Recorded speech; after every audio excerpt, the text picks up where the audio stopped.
بسم الله الرحمن الرحيم. السلام علیکم ورحمۃ اللہ وبرکاتہ۔ الحمد للہ وکفى وسلام علی عباده الذین اصطفى، اما بعد۔ حاضرین و ناظرین، یہ درس نمبر 2303 ہے، اور آج سورۃ الانفطار کی 4 آیتوں کی تلاوت اور تشریح کی جائے گی۔ آیت نمبر 6 تا 9۔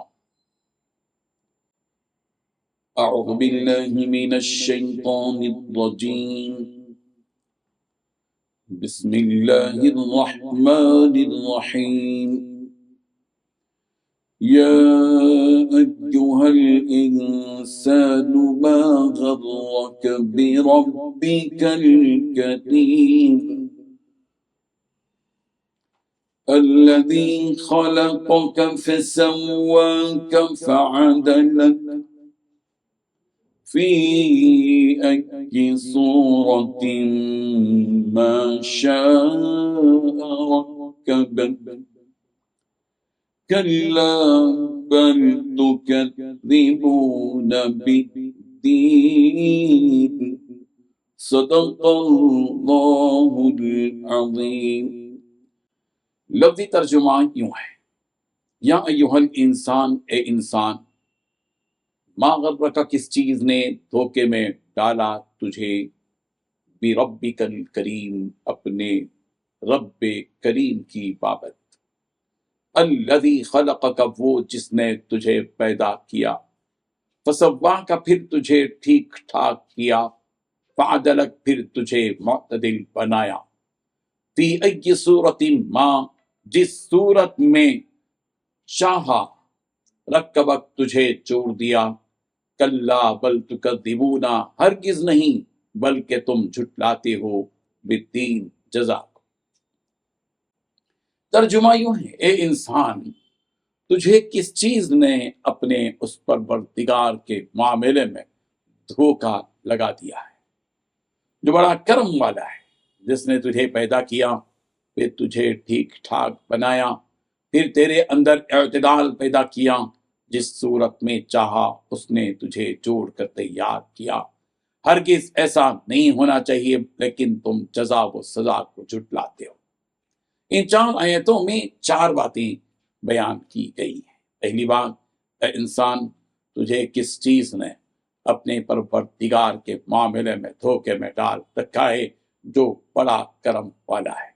دوسری بات، وہ پروردگار جس نے تجھے پیدا کیا، پھر تجھے ٹھیک بنایا، پھر تیرے اندر اعتدال پیدا کیا۔ تیسری بات، وہ پروردگار جس نے تجھے جس صورت میں چاہا ڈھال دیا۔ چوتھی بات، ایسا ہرگز نہیں ہونا چاہیے، مگر تم تو جزا و سزا کو جھٹلاتے ہو۔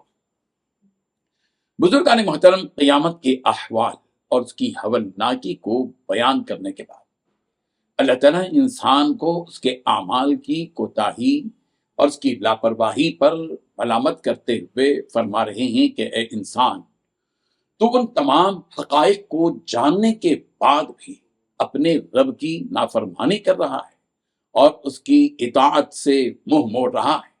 آخر ایسی کون سی وجہ ہے جس نے تجھے اس رب کریم کی اطاعت و فرما برداری کرنے سے روکے رکھا اور دھوکے میں ڈال رکھا ہے کہ تو اس رب کی نافرمانی اور کفر پر ہی مصر ہے۔ حضرت صالح بن مسمار رحمہ اللہ سے مروی ہے کہ ہم تک یہ حدیث پہنچی ہے کہ جب نبی رحمت صلی اللہ علیہ وسلم نے یا ایھا الانسان ما غرک بربک الکریم یہ آیت پڑھی تو آپ علیہ السلام نے فرمایا کہ اسے اس کے جہل نے دھوکے میں ڈال رکھا ہے۔ حضرت ابن عباس رضی اللہ عنہما کی رائے کے مطابق یہاں انسان سے ولید بن مغیرہ مراد ہے۔ حضرت اکرمہ رضی اللہ عنہ کے مطابق اس سے مراد ابی بن خلف ہے، مگر یہ آیت ہر اس شخص کو شامل ہے جو اللہ تعالیٰ کا نافرمان اور اس کے ساتھ کفر کرنے والا ہے۔ آگے اللہ تعالیٰ ایسے نافرمان سے فرما رہے ہیں کہ تو کیسے اپنے اس رب کی نافرمانی کر سکتا ہے جس نے تجھے ایک پانی کے قطرے یعنی نطفے سے پیدا کیا، اور جس نے تیرے تمام اعضائے جسم کو درست اور ٹھیک ٹھاک بنایا کہ تو اپنی ساری ضرورتیں بآسانی اس سے پوری کرتا ہے، اور اس نے بنایا بھی تجھے معتدل قامت کے ساتھ، یعنی اس نے ایسا نہیں کیا کہ تیرے ہاتھوں کو تیرے جسم سے بھی زیادہ طویل بنا دیا، یا پھر تیرے پیروں کو بالکل ہی چھوٹا کر دیا، یا پھر تیرے سر کو اتنا بڑا بنا دیا ہو کہ تو چل نہ پائے۔